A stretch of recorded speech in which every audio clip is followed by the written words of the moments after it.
Cricket খেলতে গিয়ে যে আমি একটা প্রফেশনাল ক্রিকেটারের মতো শট মেরে বলটাকে হারিয়ে দেবো, এটা আমি কখনোই ভাবতে পারিনি। তো হ্যালো গাইস, আমি ঋত্বিক। আর আজ আমি যখন বাড়ি থেকে বেরোই তখন আমি দেখি যে আমাদের পাড়ার কিছু বাচ্চা ছেলেরা এক জায়গায় ক্রিকেট খেলছে। তো চলো ওদের কাছে যাই আর ওরা আমাকে খেলা নেবে নাকি সেটা জিজ্ঞাসা করি। এ খেলা নিবি আমাকে? হ্যাঁ, বেশ ঠিক আছে। কোথায় আমি ব্যাট করি একবার, নিবি না?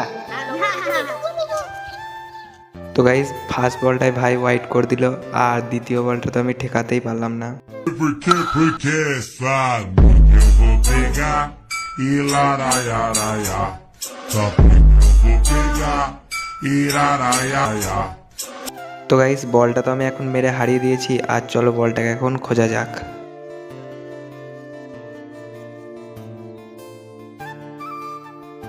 তো আমরা এখন বলটা পেয়ে গিয়েছি, আর আমরা এখন ক্রিকেট খেলি। আর তোমরা এরকম এরকম ডেলি ডেলি নতুন টপিকে ভিডিও দেখার জন্য আমার পেজটাকে ফলো করতে পারো।